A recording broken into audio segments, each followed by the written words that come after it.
Hello, lovely people. A very warm welcome to my channel. My name is Samira, and our topic for discussion today is single-mindedness. To be single-minded is to have one desire that trumps all others, one goal, one focus. From the beginning, God made clear what his people's main focus should be: him.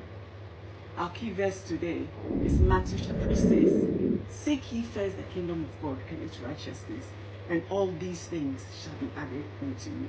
Our key application is to let God be first, proton in our lives. Proton means first. So think about how and ways to put God first in your life today. This is the initial step to attaining excellence in our Christian living. So how are some of the ways we can put God first? I would say that, first of all, let's spend some time alone with God. Spending time alone with God means having a quiet place, a quiet time where there's no disturbance, where there's no husband, there's no father, there's no mother, no children to disturb you. So you are there and you are just reading your Bible and praying and seeking God's face. So this is the same time that you pray. And also putting God first, I would say, would mean that letting God be the focus of everything that you do. So God runs through everything that you do. God would be sort of the vein that runs through your life.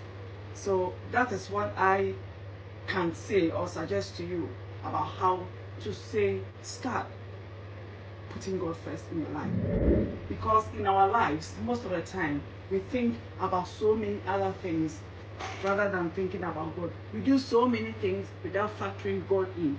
And by so doing, we only go to God when we need his help. But then, think about you. Think about you and your family. Think about you and your friends and relationship. How would you feel if somebody only came to you when they needed something? That is how God feels about us. That is why we normally don't get our prayers answered, because you wouldn't do that. You wouldn't answer a prayer of a friend if they only came to you when they needed something. So think about that and think about how and ways you can prepare yourself to put God first in your life. If you are watching me and not a born again and you want to give your life to Jesus, I want you to say this prayer with me. God is saving your life today. Lord Jesus, please forgive me of my sins. Have mercy upon me and come to me, Jesus, just as I am. Make me your child. Forgive me of all my sins. Wash me with the blood of Jesus. Make me a new person. Thank you, Jesus, for reaching me and for saving me. I love you, Jesus. Thank you, Lord, in Jesus' name. Amen. If you have prayed this prayer with me and you think you need further guidance, send me an email. My email address is in the description below.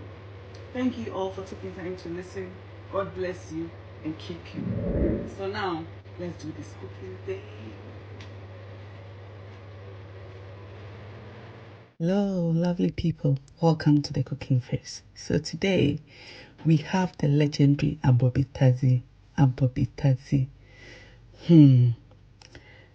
When someone says cho, they say that because they don't know what to say. I'm saying cho because ABOBI. Okay, let's start. So we start by removing the guts. They tend to have sand in their guts, so you take those off. You try and pull them off from their stomach, and you pull them up diagonally to take them off. So that's basically what I'm going to be doing this time. So yeah, you just look for the lighter bit of the stomach and you pull it up.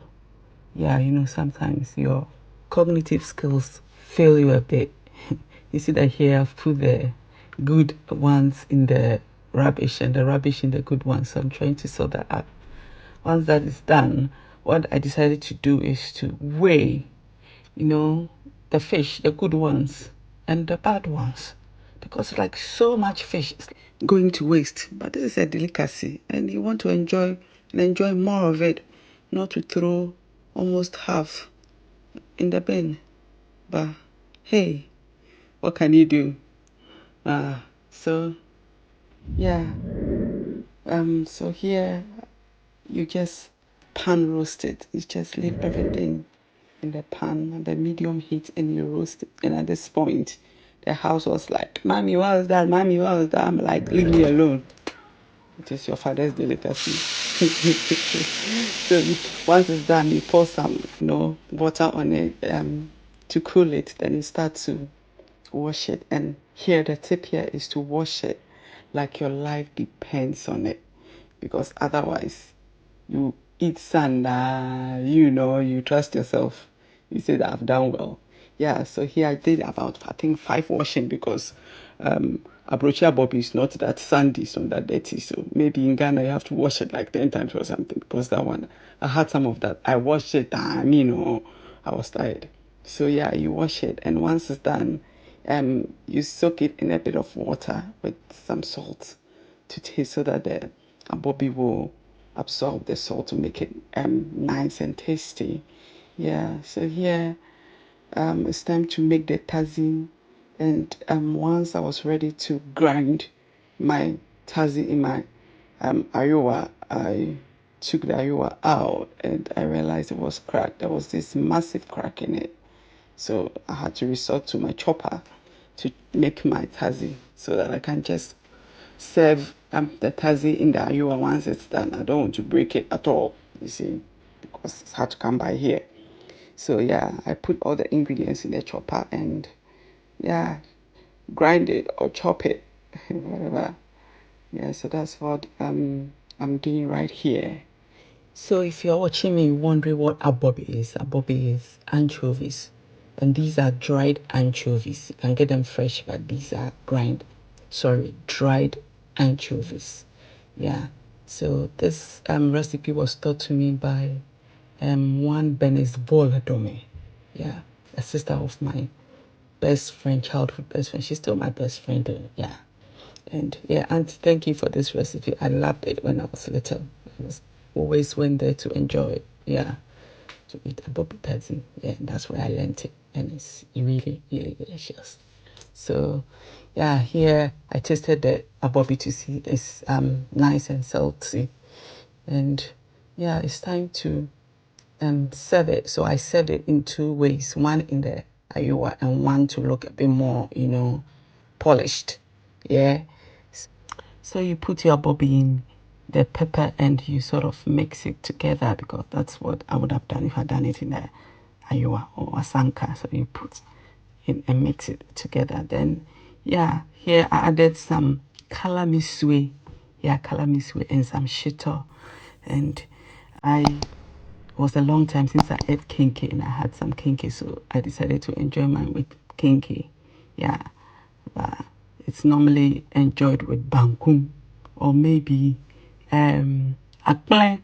Yeah, akple. I'm not a very big fan of akple anyway. Yeah, so yeah, so that is it. Thanks for coming my way, and please remember to subscribe and put on your notification for such recipes. And please share and like. Thank you, and God bless you. Bye.